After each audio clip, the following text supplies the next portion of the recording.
I'm Jasmine Jimenez, 28, fresh out of community college with dreams bigger than this dusty route. That afternoon, everything felt charged, the pressure from him, the urgency of the job hunt. Little did I know this ride was no accident. It was the start of a twisted test that would expose lies, shatter trust, and drag me into a family drama straight out of a corporate thriller.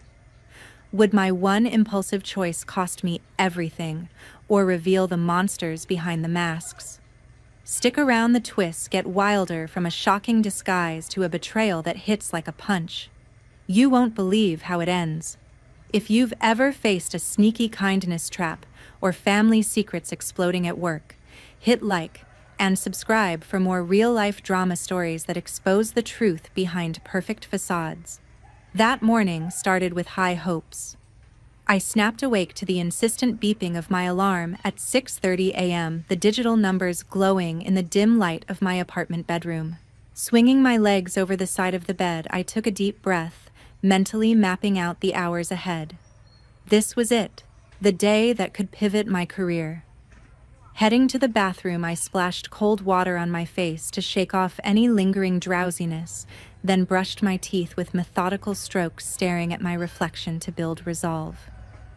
Dressed in a robe, I moved to the kitchen where I prepared a nutritious breakfast. Scrambled eggs with spinach and toast, paired with a mug of black coffee.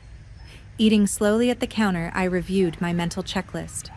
Preparation had been ongoing for days, but today demanded perfection. After breakfast, I cleared the dishes and set up my workspace on the dining table, spreading out materials. First, vocal practice. Standing in front of the full-length mirror, I articulated responses to behavioral questions. Describe a challenge you overcame. My reply: during an internship, I managed a crop yield project under budget constraints by optimizing resources, resulting in a 15% efficiency gain. I timed myself, ensuring concise delivery. Next, technical knowledge. I quizzed myself on agribusiness terms like GMO regulations and soil pH impacts, flipping through notes from my classes. By 8:30 a.m. outfit time, I laid out options, settling on a tailored gray suit jacket over the blouse for a polished edge. Trying it on, I adjusted the collar, checked for lint, and practiced sitting and standing to ensure comfort. Accessories: minimal, simple earrings, watch. I rehearsed my introduction. Hello, I'm Jasmine Jimenez, excited for this opportunity. Packing my briefcase, I included pens, a charger, mints for fresh breath. A final mirror check at 9:45 a.m., hair smooth, makeup, subtle posture, straight. Heart fluttering with anticipation, I thought of the potential stable income, professional growth in a field I loved. Stepping out, the cool air hit me as I walked 6 blocks to the bus interchange. The streets were alive with morning traffic horns honking sporadically. At the hub, I confirmed the timetable on the digital board. The farmland line departed at 11:00 a.m. With time, I grabbed a banana from a vendor for energy. The bus arrived promptly, doors hissing open. I scanned my pass and chose a seat halfway back next to a window. The cabin was half full. A man in a cowboy hat reading a newspaper, a woman with groceries, 2 teens chatting animatedly. As we pulled away, the engine's rumble soothed my nerves initially. Urban buildings faded, replaced by rolling hills and orchards, the scenery shifting to agricultural heartland. I used the ride to meditate, closing my eyes for deep breaths, visualizing positive outcomes. Opening them, I noted the time, 11:45 a.m. on schedule. At a quiet stop beside a red barn around 12:15 p.m., the woman entered. Her presence was immediate: stooped posture, clothing a patchwork of faded fabrics, a wool coat with missing buttons, dress, hem unraveling stockings with runs, feet in worn loafers, hair unkempt under a scarf, face etched with lines of endurance, hands knobby from labor. She paused at the fare box, emptying pockets of crumpled bills and change that totaled far short. "Sir, it's all I have," she said, voice frail but dignified.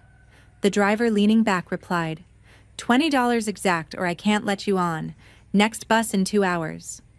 Whispers rippled through the bus. The cowboy hat man folded his paper louder. I felt a pull weighing options. Time was precious. Any holdup could snowball. But her situation stirred empathy, imagining her walking miles in that condition. Unable to ignore it, I rose. "Wait, I'll cover the 20. I stated, pulling the note from my purse and handing it over. The driver shrugged, stamping the ticket. She took it, then looked at me with teary gratitude. "You're a lifesaver. May good come back to you tenfold." She eased into the seat opposite mine, bag on lap. "I'm Ethel," she offered. "Heading to pick up medicine. Bus fares keep rising and my check doesn't stretch." "Jasmine," I responded. "No problem at all." But inside the storm began. This gesture, though small, risked my timeline. The clock now read 12:20 p.m., 5 minutes lost already if we lingered. My mind raced through consequences, arriving disheveled, first impression tarnished. The job market was brutal. One lapse could mean another rejection email. Yet the warmth from her smile countered that. Kindness had shaped my life, neighbors aiding my family during tough seasons. Ignoring Ethel would have left a bitter taste. Still, pressure from expectations clawed at me. My boyfriend often stressed discipline. Would he approve? Doubt layered on. Was I too soft for corporate life? Our conversation flowed. Ethel spoke of her past on a family farm, lost to debt, now surviving in a trailer. "Big companies buy up everything, leave little guys behind," she said. I shared lightly about my interest in ag tech to help small operations, but thoughts drifted to self-reproach. By 1 p.m., anxiety-crested traffic spots ahead could exacerbate the issue. The internal battle intensified, compassion as a core value versus the necessity of self-preservation. Examples flooded past: jobs lost to minor errors, friends advancing through ruthlessness. Helping felt authentic, but ambitious goals demanded sacrifice. As the bus chugged forward, I gripped my bag tighter, the conflict unresolved, pushing me to question my priorities in this high-stakes game. Nearing the office area at 2:40 p.m., I prepared to disembark, the emotional weight heavy, but the decision irreversible. The doors hissed open at last. I stepped off into the late afternoon sun, the asphalt warm under my heels as I hurried toward the sleek glass building marked with the company logo, Midwest Agritech Solutions. The clock on my phone flashed 2:55 p.m., 15 minutes past the scheduled start. My pulse quickened. Lateness was unforgivable in this industry where precision dictated harvests and deals. Adjusting my jacket, I pushed through the revolving doors into the air-conditioned lobby, the scent of fresh coffee mingling with polished marble. At the reception desk, a young assistant glanced up from her screen. "Name and appointment?" she asked crisply. "Jasmine Jimenez for the analyst interview at 2:40. I replied, forcing a steady tone. She typed briefly, then nodded. "They're expecting you in conference room B. Elevator to the 3rd floor left down the hall." "Thank you," I said, moving swiftly to the elevators. The ride up felt eternal, each ding amplifying my unease. Emerging, I turned left into a corridor lined with framed photos of vast cornfields and innovative machinery, the walls echoing my footsteps. Before reaching the room, a figure emerged from a side office, tall, broad-shouldered, in a sharp navy suit. His dark hair was neatly combed, eyes narrowing as they locked on me. It was my boyfriend Anthony Mendoza, the one who'd pushed me to apply here through his connections. "You're late," he snapped, voice low but slicing like a blade. He grabbed my arm lightly, steering me into a quiet alcove away from passing staff. "I know the bus got delayed in traffic," I explained, trying to keep composure. "There were roadworks near the orchards." Anthony's jaw tightened, his grip firming before releasing. "Traffic. That's your excuse. This isn't some casual meetup, Jasmine. This is Midwest Agritech, my family's legacy. They expect punctuality, not stories about public transport mishaps." His words stung, heat rising to my cheeks. We'd been dating for 8 months, bonded over shared ambitions in agriculture, but this side of him surfaced under stress. I did everything to prepare, I countered. Outfit notes, even vocal drills. One delay doesn't erase that. He leaned closer, eyes flashing. It's not just the delay. I saw you from the window paying for that old woman's fare. What were you thinking? Handing out money like candy. That's weakness pure and simple. In this business, kindness gets exploited. Farmers lose land because they trust too easily. Companies fail from soft decisions. I recoiled, surprise mixing with hurt. She needed help, Anthony. It was $20, hardly a fortune. Ignoring her would have been cruel. Cruel reality is cruel, he retorted, voice rising slightly before he checked himself. My mother built this from nothing, fighting banks and competitors. She taught us show vulnerability, and you're done. That act on the bus, it screams naivety. If HR hears, they'll question your judgment for high-stakes roles. The accusation hit deep, tension coiling in my chest. Our relationship had moments like this, his intensity clashing with my empathy, but never so raw. So, helping someone makes me unfit. That's not the man I know, I whispered, voice trembling. He ran a hand through his hair, frustration evident. The man you know wants you to succeed here, but actions like that? They undermine everything. Fix your mindset before going in there. Footsteps approached, a colleague nodding as he passed. Anthony straightened, masking his ire with a professional smile. We'll talk later, just don't blow this. I nodded numbly, the emotional rift widening. As he walked away, I lingered in the hall, gathering breath. The confrontation left me shaken, doubts seeding about our dynamic. Was his protectiveness love or control? Pushing it aside, I smoothed my hair and approached the conference door, knocking softly. Inside, the panel waited, but the initial strain lingered like a shadow. Throughout the preliminary questions on resume points, my responses felt mechanical, Anthony's words echoing. When asked about teamwork, I cited a group project, but inwardly questioned if empathy truly weakened resolve. The session dragged, my lateness addressed politely by the lead interviewer. We understand transit issues in rural routes, he said, but his tone hinted scrutiny. I elaborated on skills in data analysis for crop optimization, drawing from internships, yet the earlier clash sapped confidence. Back in the hall post-segment, Anthony reappeared, expression softer, but still edged. How'd it go? He asked. Fine, considering. I replied curtly, the tension palpable. He sighed. Look, I was harsh. But it's for your good. This company rewards strength, not sentiment. His apology felt half-hearted, fueling inner turmoil. Our bond, once supportive, now cracked under professional pressure. As I waited for the next phase, the hallway felt confining, the air thick with unspoken conflicts. The assistant led me in shortly after. Entering the executive office, sunlight streamed through large windows overlooking manicured lawns dotted with prototype irrigation systems. Behind a mahogany desk sat a poised woman in her late 50s, silver-streaked hair in an elegant bun, attire, a crisp blazer over silk blouse, professional yet commanding. Ms. Jimenez, I'm Alexandra Soto, HR Director and owner, she introduced, extending a manicured hand. Pleasure to meet you, Ms. Soto, I said, shaking firmly while settling into the leather chair opposite. She smiled warmly, gesturing to a file on her desk. Let's dive in. Your application shows promise, community college honors, practical experience in soil tech. But tell me about yourself beyond the paper.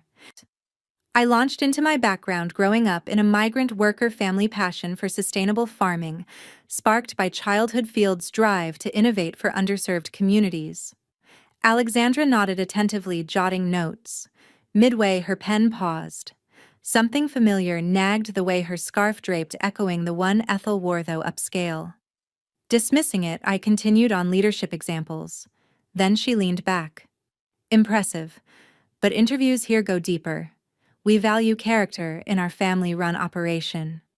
Her words prompted a scan on her desk. A bus ticket stub peeked from under papers identical to the one stamped earlier, route number matching. My breath caught. Coincidence? Probing further, I noticed her earrings, simple pearls like Ethel's, but polished.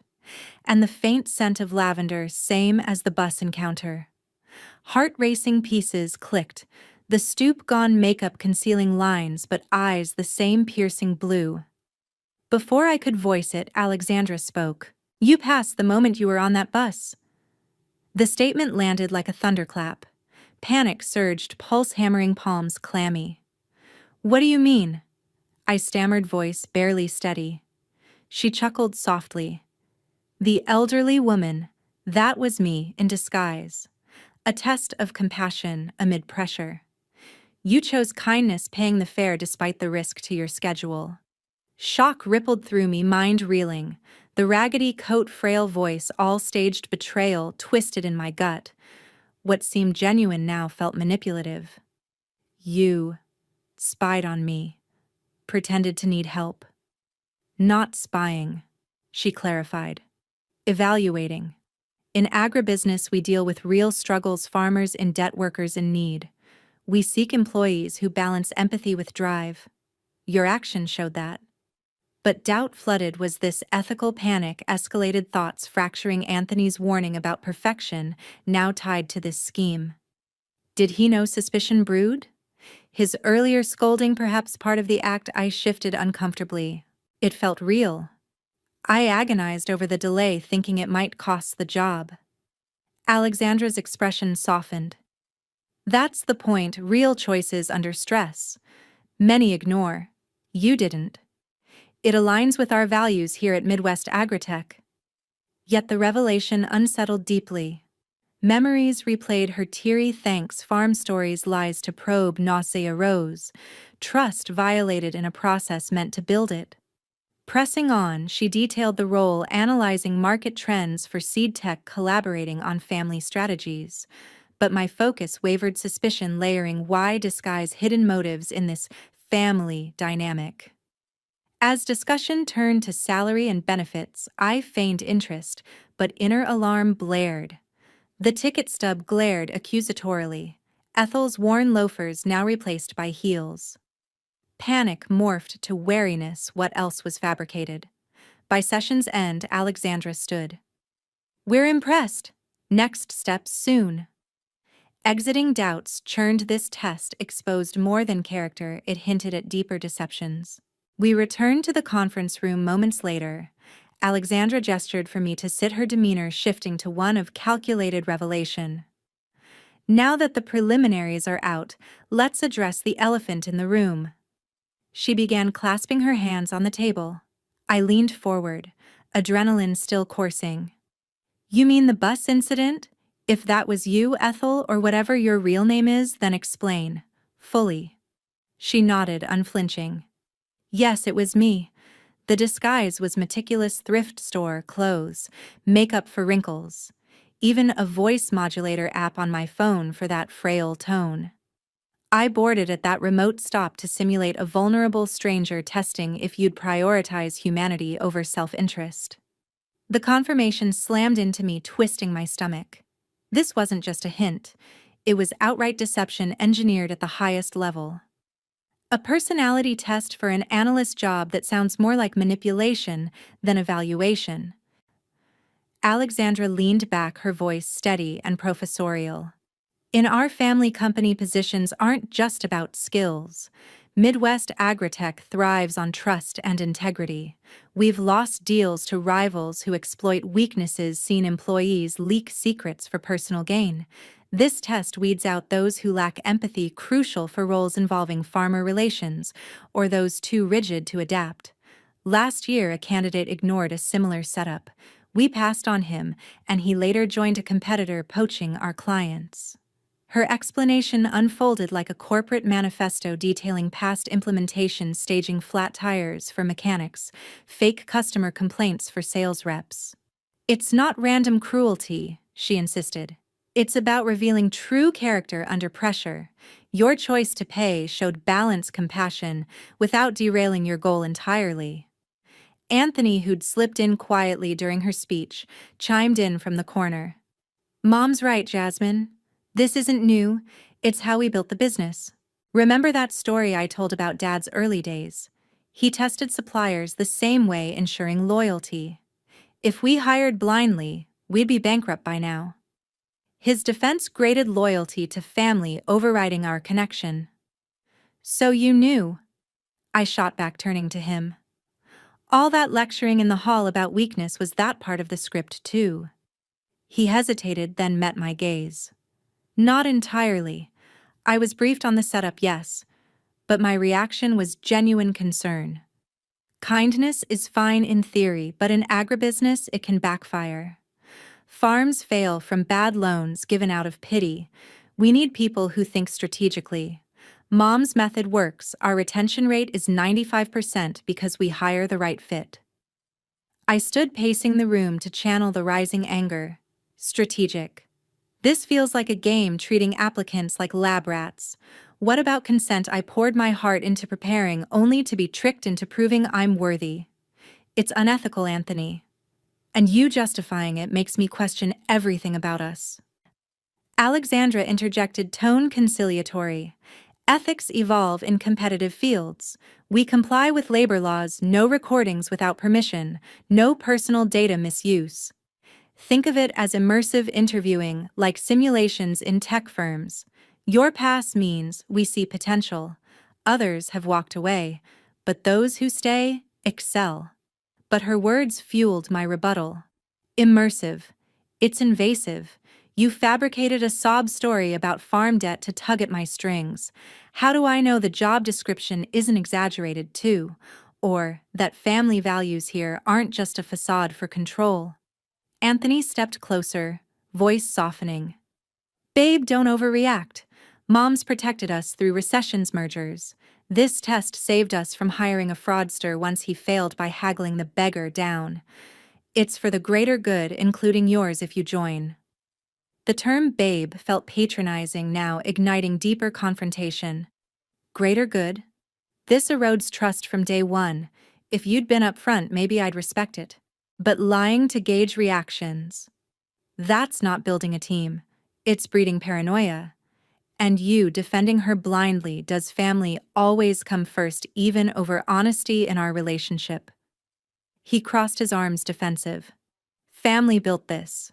It's my duty. But I care about you too. That's why I recommended you. See it as a compliment. You succeeded where others didn't. I stopped pacing, facing them both. Compliment? It feels like violation. What if I hadn't paid? Would you have ghosted me, or worse, used it against me personally? Alexandra sighed, glancing at her son. We'd have discussed alternatives, perhaps a different role. But speculation aside, your integrity shone. Let's focus on that. Yet the dialogue circled my questions, probing their rationale while they parried with justifications rooted in business survival. The room grew charged, revelations peeling back layers of their operation, forcing me to weigh admiration for their savvy against disgust at the deceit. As the exchange intensified, I realized this twist wasn't just about the job. It redefined my view of Anthony and his world. A knock interrupted the standoff. The door swung open, revealing a woman in her early 30s, clad in a fitted pantsuit with a tablet clutched under her arm. Her features mirrored Anthony's sharp cheekbones, intense gaze, but softened by long, wavy hair. Sorry to barge in, she said, striding forward. I heard voices. Kelsey Solis, Anthony's sister and VP of Operations. I eyed her warily as she took a seat beside Alexandra, the family circle closing in. Jasmine Jimenez. I replied, though the introduction felt superfluous amid the chaos. Kelsey glanced at the group, assessing. Mom filled me in on the test results. Congrats on passing, it's not easy. Her tone carried a mix of professionalism and familiarity, as if this were routine boardroom banter. Before I could respond, she continued. I was in on it from the start. Scouted the bus route, picked the disguise elements to make it believable. Even timed the stop to maximize pressure on your schedule. We needed to see if you'd crack under real-world constraints. The admission fueled my indignation, another layer of complicity unveiled. You helped orchestrate this. Why? What gives your family the right to play God with people's lives? She set her tablet down, leaning in. It's not playing God, it's survival strategy. As operations lead, I've seen hires flop because they couldn't handle the gray areas. One guy we tested folded at a minor ethical dilemma later. He mishandled a supplier contract costing us thousands. My role was logistics, ensuring the scenario aligned with company needs. Anthony nodded in agreement, but I cut in. This isn't about logistics. It's about fake family values. You tout integrity and trust, yet pull stunts like this. How is deceiving applicants family-oriented? It reeks of hypocrisy. Kelsey raised an eyebrow. Hypocrisy. In American agribusiness, family-run firms like ours face cutthroat competition. Big corps like Monsanto swallow small players daily. We've dodged buyouts by being smarter, vetting deeply. Our values keep us afloat. Loyalty tested up front prevents betrayals down the line. I countered sharply. Smarter or more controlling, pretending unity while manipulating outsiders exposes the facade. True family values mean transparency, not traps. Your test undermines the empathy you claim to prize. Alexandra interjected. Kelsey's right. Pressures are immense. Volatile commodity prices, climate shifts hitting Midwest yields regulations strangling profits. We've laid off kin during downturns, harsh but necessary. This method ensures hires bolster our core, not weaken it. But I pressed on, directing at Kelsey. As sister and VP, you enable this. Does it bother you fabricating distress to probe strangers in U.S.? Farming families struggle with debt foreclosures. Real issues, not props for your games. She paused, then responded evenly. It does weigh sometimes, but consider the alternative: blind hires leading to internal sabotage. Last season, a rival planted a mole. We caught it via similar scrutiny. Ag pressure is brutal. Subsidies favor giants, leaving us scrambling. Our complicity protects the legacy Dad left. Anthony added. Sis has streamlined ops, cutting waste by 20%. Her input on tests refines them for fairness. Fairness? I scoffed. Where's fairness in unequal power? Applicants like me juggle bills while you script ploys from ivory towers. This family prioritizes profit over people, mirroring America's ag woes: consolidation, crushing independence, workers exploited for margins. Kelsey leaned forward, engaging directly. You're idealizing. I've toured bankrupt farms owners too, trusting signing bad deals. Our approach teaches resilience. If you join, you'd see we donate to co-ops, advocate for fair trade. But survival demands vigilance. I shook my head. Vigilance or paranoia? Your fake unity hides dysfunction. Siblings colluding on deceit. What does that say about bonds? In real families, support builds naturally, not through trials, she countered. Our bonds are steel-forged from crises. Anthony and I clashed growing up, but business united us. This test, its extension of that family, safeguarding family. By alienating potentials, I challenged. U.S. agribusiness glorifies family farms, but stats show decline: 97% corporate-controlled now. Your methods perpetuate that, favoring insiders over merit. Alexandra sighed. Harsh critique, but we've adapted. Kelsey's innovations like AI yield predictors keep us competitive.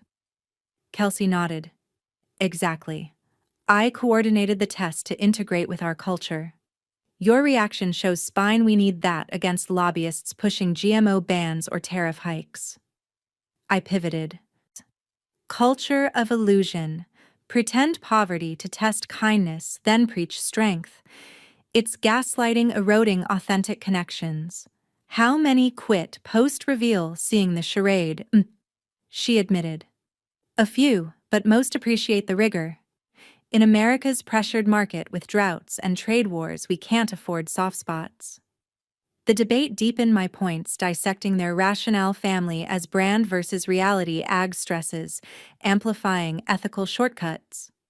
Examples poured out corporate mergers displacing workers' subsidies skewed to elites. Kelsey defended robustly, citing efficiencies, but cracks showed in her measured responses. As arguments flowed, the room hummed with tension, my voice amplifying against their unified front. Yet seeds of doubt planted, questioning if their family was fortress or prison. Tensions peaked right then. I slammed my hand on the table, the sound echoing through the conference room. Enough. I reject the offer. This isn't a company I want to join. It's a web of deceit masquerading as opportunity. Anthony's face paled. Jasmine, wait. We can work this out. You're overreacting to a standard procedure. Standard? It's toxic, I fired back. And us? We're done. I can't be with someone who hides behind family excuses to justify lies. Your loyalty to them blinds you to basic decency. He reached out, but I stepped back. Babe, please. Don't call me that, I snapped. You've chosen your side. Alexandra rose, her expression stern as she turned to her son. Anthony, you've mishandled this badly. Your involvement skewed the test. It was meant to be impartial. Consider yourself demoted to junior analyst until we review this mess. No more influencing hires. Kelsey's eyes widened, but she stayed silent. Anthony protested. Mom, that's unfair. I was protecting the business. Protecting you compromised it, Alexandra retorted. Go cool off. I grabbed my bag, resolve hardening. I'm leaving. This ends now. As I stormed out, the building's sterile halls blurred in my vision. Outside, the Kansas City suburbs felt liberating, the farmland horizon a reminder of simpler roots. No regrets, freedom outweighed any job. Weeks later, the fallout escalated. I filed a complaint with the EEOC citing discriminatory hiring practices. The test targeted empathy in a way that could bias against certain backgrounds, violating Title VII. Investigators dug in, uncovering patterns in their character assessments that favored insiders. The scandal broke internally first. Whispers of favoritism led to a board inquiry. Anthony's role in multiple tests surfaced, including conflicts of interest. He was fired outright, his reputation tarnished in the tight-knit ag community. Job offers dried up, forcing him to relocate for menial work. Alexandra faced the brunt. EEOC ruled in my favor, slapping Midwest Agritech with a $50,000 fine for unlawful screening methods. Media picked it up. Local outlets ran stories on deceptive interviews in family firms, eroding client trust. Contracts canceled, stock dipped 15%, and her standing at industry conferences plummeted. Kelsey stepped up as interim lead, but the damage lingered, with lawsuits from other applicants piling on. Through it all, I reflected deeply. That bus act of kindness wasn't a weakness. It sparked this unraveling, exposing rot. But it taught vigilance in America's cutthroat workplaces. Goodwill can be weaponized. Kindness is strength, but don't let it be exploited in manipulative environments. Thanks for sticking through this wild tale to the end. If it resonates, share your thoughts in the comments. Have you faced similar tests? Let's discuss.